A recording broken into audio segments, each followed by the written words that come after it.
Chaque été, c'était la même histoire. Le soleil brillait, les terrasses s'animaient et moi, je rêvais de sandales ouvertes, de pieds nus sur le sable chaud. Mais une ombre tenace assombrissait mes aspirations. Cette mycose des pieds, persistante, embarrassante, qui semblait toujours revenir saison après saison.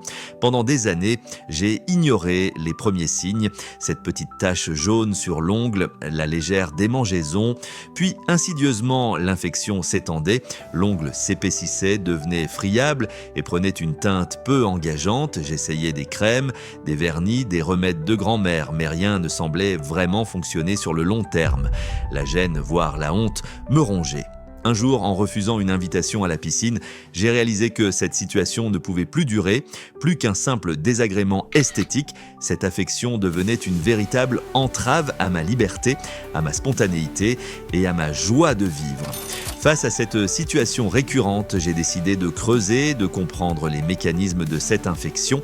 J'ai appris que cette onychomycose, comme les médecins l'appellent, est une infection causée par un champignon microscopique.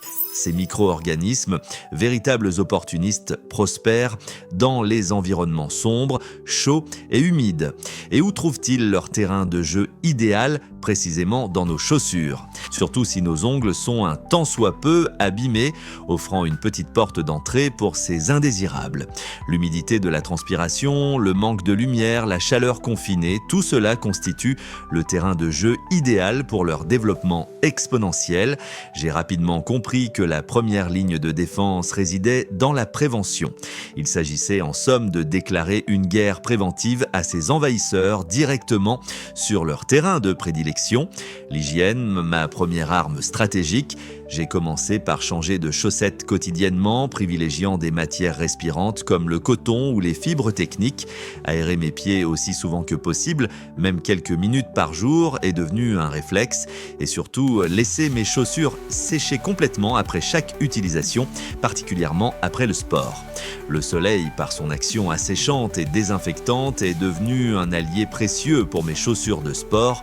Le soin méticuleux de mes ongles, couper mes ongles régulièrement, les nettoyer délicatement sans les agresser. J'ai même investi dans une petite brosse à ongles pour bien nettoyer le dessous sans risquer de me blesser ou de créer de nouvelles portes d'entrée pour les champignons. La serviette, un accessoire personnel et exclusif. Fini le partage de serviettes. Chaque membre de la famille a désormais sa propre serviette de bain et un lavage à 60 degrés Celsius minimum pour tout ce qui touche mes pieds, mes chaussettes et mes sous-vêtements afin d'éliminer toute trace de sport. L'alimentation, un front intérieur insoupçonné, ça, c'était la révélation. J'ai découvert que les champignons, y compris ceux responsables des mycoses, prospèrent lorsque notre microbiote intestinal est déséquilibré. J'ai donc réduit drastiquement ma consommation de sucre et d'aliments ultra transformés. Ce combat se menait donc sur tous les fronts, y compris dans mon assiette. Il est également important de noter que des problèmes de poids ou de diabète peuvent significativement favoriser l'apparition et la persistance des mycoses. Cependant, il est des batailles que l'on ne peut mener seul. J'ai donc franchi le pas et consulté un podologue. Ce fut un immense soulagement de voir cette partie de l'ongle abîmé être retirée professionnellement, préparant ainsi le terrain pour des traitements plus efficaces. Mon médecin m'a ensuite expliqué les différentes options, des traitements locaux sous forme de vernis ou de crème, parfois des comprimés pour les cas plus sévères et résistants. Il m'a clairement indiqué que plus l'intervention est précoce, moins les traitements sont invasifs et longs, soulignant l'importance de ne pas laisser traîner le problème. Et puis il y a eu les alliés naturels.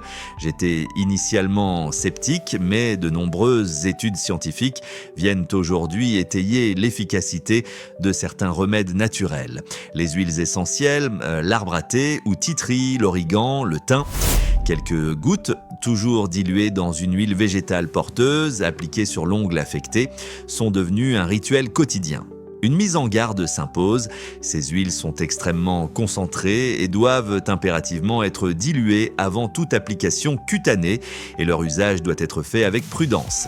Des extraits de plantes comme l'Ageratina pichincensis, également connue sous le nom de snake root, ont également montré des propriétés antifongiques prometteuses. L'huile de coco et l'huile d'ail, dont les vertus antifongiques sont de plus en plus reconnues, ont complété mon arsenal de traitements naturels.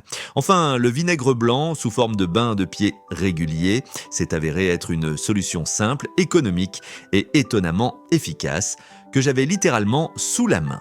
Le plus grand défi, cependant, fut la patience. On m'avait prévenu, les champignons, c'est long à éradiquer. Il faut compter 2, 3, parfois même 6 mois, voire plus, avant de voir l'ongle repousser complètement sain, car le traitement doit suivre la croissance naturelle de l'ongle. Il y a eu des jours où je voulais abandonner, où je ne voyais pas de progrès significatif, mais je me suis accroché, chaque petit signe d'amélioration, un ongle qui repoussait plus sain, une démangeaison qui disparaissait, était une victoire en soi. C'était un marathon, non un sprint. Aujourd'hui, mes pieds sont enfin sains. Je porte mes sandales avec fierté, je n'hésite plus à aller à la piscine ou à la plage. Plus qu'une simple question d'ongles, c'est une question de confiance retrouvée, de liberté d'être et de bouger sans contrainte. Cette expérience m'a enseigné l'importance cruciale d'écouter son corps, la valeur inestimable de la persévérance et la capacité de problème, même en apparence mineure, à impacter profondément notre bien-être général. Mais surtout, elle m'a montré qu'avec les bonnes informations, une approche holistique et une détermination sans faille, on peut surmonter bien des choses. Si vous aussi, vous vous débattez avec ce problème, je vous exhorte à ne pas baisser les bras. Chaque petit pas compte, chaque effort est une victoire. N'hésitez pas à partager vos propres astuces sans commentaire, vos recettes de grand-mère qui ont pu vous aider. Ensemble, nous pouvons nous soutenir et nous éclairer mutuellement. Prenez grand soin de vous et à très bientôt pour d'autres conseils dédiés à votre santé et votre bien-être. Merci d'avoir suivi cette vidéo. Pour d'autres conseils pratiques et naturels, abonnez-vous dès maintenant à ma chaîne Supervie et activez la cloche.